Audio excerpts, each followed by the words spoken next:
Asia কাপের group B এর আসল লড়াইটা শুরু হচ্ছে বাংলাদেশ বনাম শ্রীলঙ্কার ম্যাচ দিয়ে।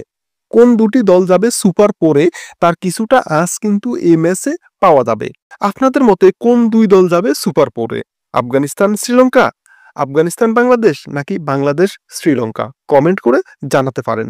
যদিও বাংলাদেশ এবং আফগানিস্তান উভয়ে একটি করে ম্যাচ খেলেছে, জয়ও পেয়েছে, সো তারা কিছুটা এগিয়ে আছে, তবে এটা শ্রীলঙ্কার প্রথম ম্যাচ।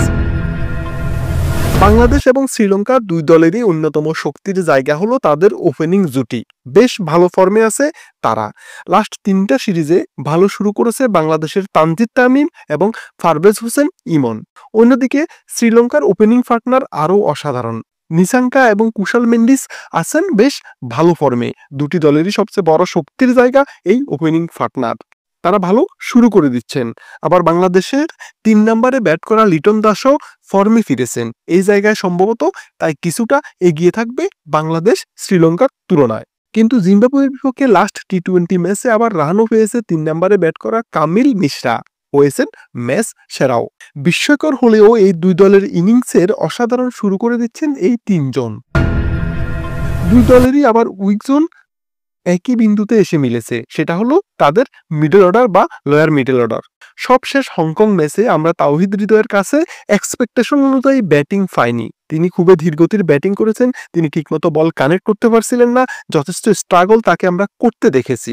হংকং এর বোলারদের বিপক্ষে যদি এরকম স্ট্রাগল করতে হয়, তবে শ্রীলঙ্কা কিংবা আফগানিস্তানের বোলারদের বিপক্ষে তিনি কি করতে পারবেন সেটা দেখার বিষয়। অন্যদিকে বাকিরা এই ম্যাচে এবং সদ্য শেষ হওয়া ডাচ সিরিজেও ব্যাটিং এর সুযোগ পায়নি, তাই কিছুটা দুর্বলতা থেকে যাচ্ছে। তারপরও জাকের আলী অনিক আছে, শামীম আছে, সো তারা কাগজে কলমে কিছুটা হলেও এগিয়ে থাকবে, কিন্তু প্র্যাকটিক্যালি কতটা এগিয়ে থাকবে সেটাই দেখার বিষয়।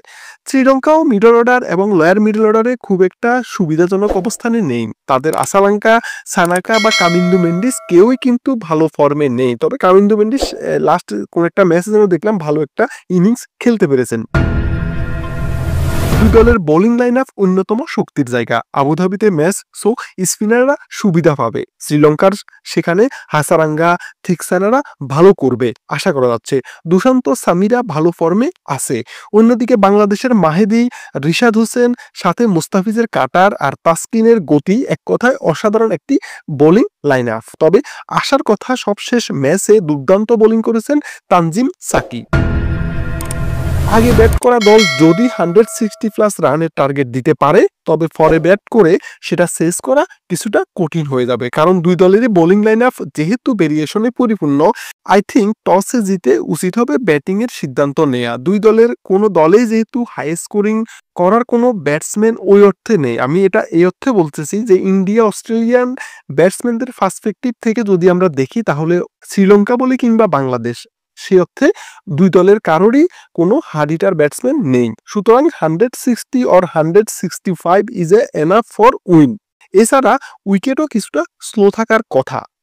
দুই দলের প্রথম তিনজন ভালো স্টার্ট এনে দিতে পারলে অ্যান্ড যে দল সেটা ক্যারি করে শেষ অবধি নিয়ে যেতে পারবে, সেই দল ভালো করবে। কেননা দুই দলেরই মিডল অর্ডার বা লোয়ার মিডল অর্ডার খুব একটা ফেথফুল অবস্থানে নেই। তবে বড় ম্যাচে যে দলের মিডল অর্ডার যত বেশি স্টাবল থাকবে, সেই দল ম্যাচ জিতবে। সো এই ম্যাচের ফলাফল অনেকটাই নির্ধারণ করবে সুপার ফোরে শ্রীলঙ্কা বা বাংলাদেশের মধ্যে যাওয়ার দৌড়ে কে এগিয়ে থাকবে। তবে সবচেয়ে উল্লেখযোগ্য বিষয় হলো, যেই দল হারবে তারা সুপার ফোরে দৌড়ে অনেকটাই পিছিয়ে পড়বে। ধন্যবাদ সবাইকে।